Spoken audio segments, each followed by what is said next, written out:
What's going on, YouTube? This is your boy Condor, the tech savvy rider. And what I'm gonna do is go over the installation of my Condor wheel chock and my ETrack system that I installed in my trailer. So bear with me. Let me get this camera set up to go over everything that I have done so far. So give me a minute. Bear with me. Stay tuned. GoPro, start recording. A tech savvy rider implemented new technology to modify his 2015 GL 1800 Honda Goldwing. That Goldwing later became known as Black Flash, an extreme lighting show bike. Okay, YouTube. The first thing I'm gonna go over is the Condor wheel chock. It comes in three pieces. 1, 2, 3. The base plate, the back plate, and the swivel that holds the wheel in place. Now, the first thing I did was use a 3/8 bit drilled holes in the floor after centering off where I wanted the wheel chock to be. 3/8 bit drilled down to the frame of the motorcycle. Now I chose this spot because this is where my front tire would be, and the rest of the Goldwing would be placed over the dual axle. Now after I installed the four 3/8 bolts, after I installed drilled 4 holes using a 3/8 bit, the first 2 went into the frame underneath the cargo, underneath the trailer. So the other 2 is actually being held up under the trailer by the screws themselves. So the first set is connected to the frame. The second set is actually just drilled through the wood and it being held in place by the bolt, by 2 bolts. Now to put this joker into operation, it's real simple. In fact, this whole installation was very easy. The hardest thing about it was to actually measure off and see exactly where you would want to install it. For me, I only have 1 motorcycle that would be coming in here, so I had to center it off from the side walls. Once I determined where the center piece was going to be, the base plate, everything else was just pretty much easy. All right, so putting it into operation, only thing you got to do is grab the back plate, line it up. This whole section comes with 3 like 1-foot pins. You just have to line them up. First pin, second pin, using the cotter pins to lock them in place. And then put the swivel into place. I already measured it with the Goldwing tire, so the third hole for me will actually be working out for me for us to hold the front wheel for the Goldwing. Push it through, lock it in place. Done.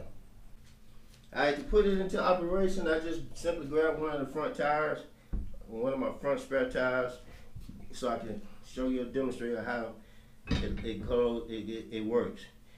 Front tire hits the swivel, give it some gas, lock it in place. That bad boy ain't going nowhere. Alright, that'll conclude the portion of the Condor wheel chock installation. Next, I'll be going over the ETrack.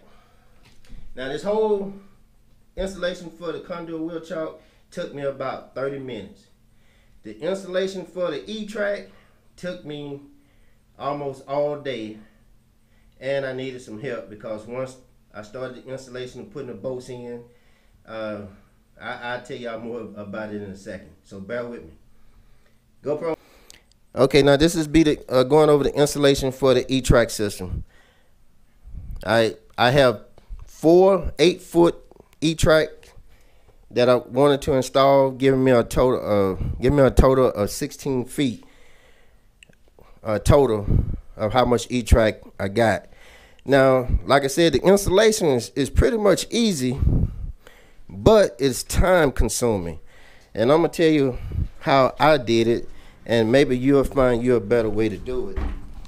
All right, first thing I wanted to do is measure off, make sure that I was even on both sides of the Condor wheel chock, since this is gonna be the center and the front tire for the gold wing where it's gonna be locked in place. Now, since I bought 4 8-footers and my trailers are 7x16, I knew that my ETrack was gonna go all the way from the front all the way to the back. Now, will I actually be tying down stuff all the way from the front to the back? No. But my installation was pretty much simple. All I wanted to do was make sure I was even on both sides of the Condor wheel chock. So what I did was took me a 1-foot ruler and went up against the wall and marked off on each different section of the floor, marking it all the way down till I got all the way to the end, making a mark at the end of my 1-foot ruler. Then I simply came in and grabbed the first 8-foot ETrack, lined it up against the mark that I had marked on the floor, and then took the second piece and lined it up under that. Now, my ETrack itself, I knew I had to be able to hit my frame underneath. Now, if you can see here, these bolts here are connected to the frame, and I need to make sure that my ETrack was going to line up with those bolts, because those bolts is what's holding the wood to the frame for the trailer. And I wanted to make sure that my ETrack also hit that frame, and so I just simply tried my best to line it up. Now, because my first frame that I had lined up is lower than the end of my ETrack, which was no problem. I just got some extra ETrack going up this way. But my frame of my trailer is coming out to be approximately about 2 feet from each other. One, as you can see, here's the bolt in the middle, so that's about 2 feet from the first one, then the next one, and then the next one. Alright, so that means that in order for me to mount the ETrack, once I place the ETrack down, my first bolt for the lock down my ETrack or screw down my ETrack, I was able to hit one side, but my other side is coming across another frame beam up underneath, so I won't be able to get both sides. But from the first one on down, I average about almost a foot, a little bit more than a foot. So that gave me first frame, second frame, which is almost 2 feet, third frame.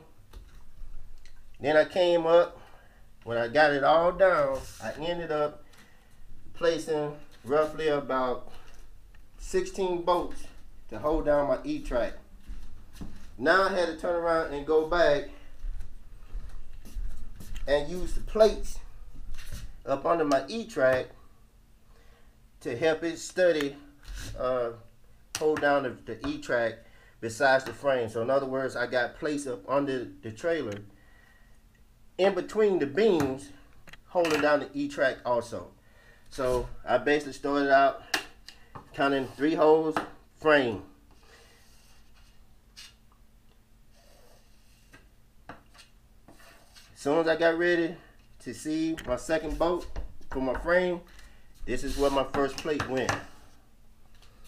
So I basically just did a count off. So my first plate went here. Here's my bolt for my frame. 1, 2, 3, 4. My next ETrack support brace underneath. I drilled 4 holes for that one. Put the holes in and got the plate up underneath the trailer. And again, 1, 2, 3, 4. Second frame. As you can see, that's the bolt. 1, 2, 3, 4. My support brace that's up under the trailer holds 4 bolts together. I mean, it is held on by 4 bolts. Count off 4 holes again. 1, 2, 3, 4. That's my frame. 1, 2, 3, 4. My support bracket. 1, 2, 3, 4. I got another frame. So that's how easy it was for me to line them up. Now, once I drill the holes into the floor, either the ETrack is attached to the frame or it's attached to the support bracket that's underneath. The support bracket is about the same length as you can see in displayed for these 4 screws. There's a solid plate. I wish that I'd probably go up under to give you a better picture of what it looked like so you'll know what I'm talking about. But it was very easy. But the problem that I had is when I started putting the bolts in and then get underneath the trailer to hold to place the support bracket and to lock it down or to bolt it in, I was pushing back up on my bolts. So I had to get my wife to come inside the trailer and hold the bolts down while I push up on the support bracket. And then I locked it in place. So that's very simple on how I did it. And then I'm gonna go up underneath the trailer to show you what the support brace actually looks like. So bear with me. Go. Okay, YouTube. Now I'm up under the trailer. This is what I was talking about. This is the support brace that's being held, holding the ETrack in the wood. It's supporting the ETrack in the wood.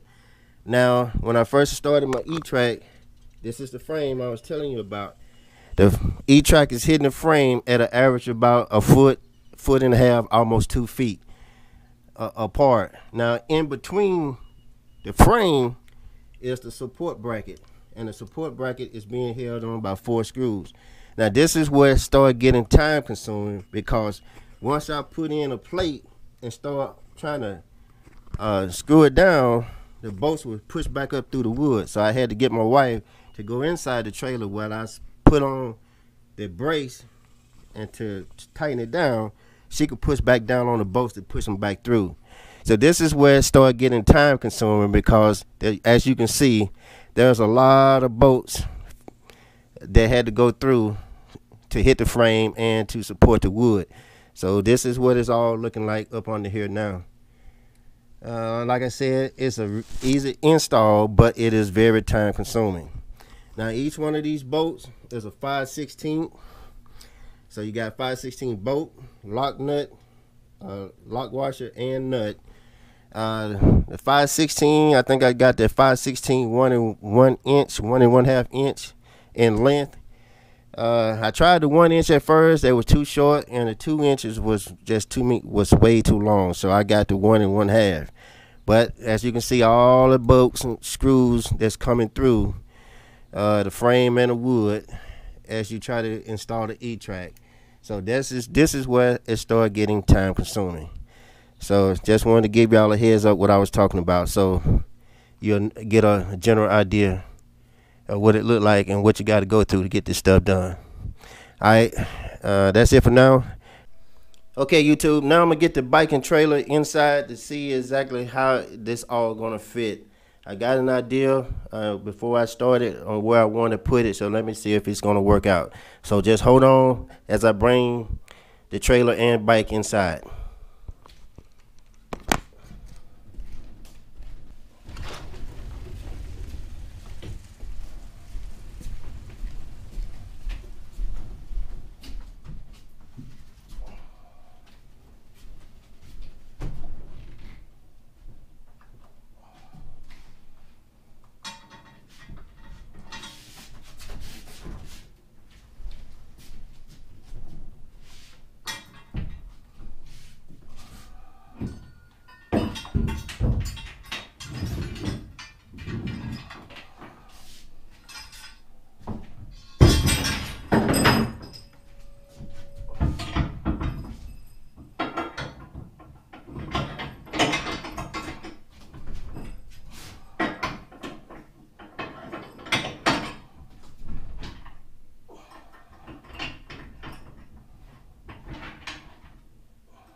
Alright, YouTube, that's it.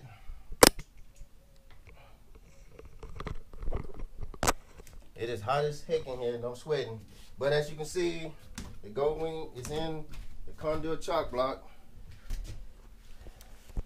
Locked in place. I had to turn the engine on because I forgot to let my antennas down. Once I let my antennas down, I started to bike back up. Well, hey guys, that concludes my portion of the ETrack and the Condor wheel brace. I'm gonna show y'all my next project of what I'm gonna be doing here in the next couple of days. So bear with me, and I'm gonna show you, run you around right quick. My next project, as you can see, I have battery packs on the floor. I'm getting ready to install me a full electrical system inside the inside the trailer. So what I'm gonna be doing now is running around, adding some wires, have me some electric Condor sockets up in front and back, and battery backups in the back, so I'll be able to have electricity all through the trailer. Now in the front, let me put this joker on kickstand right quick. So hold on.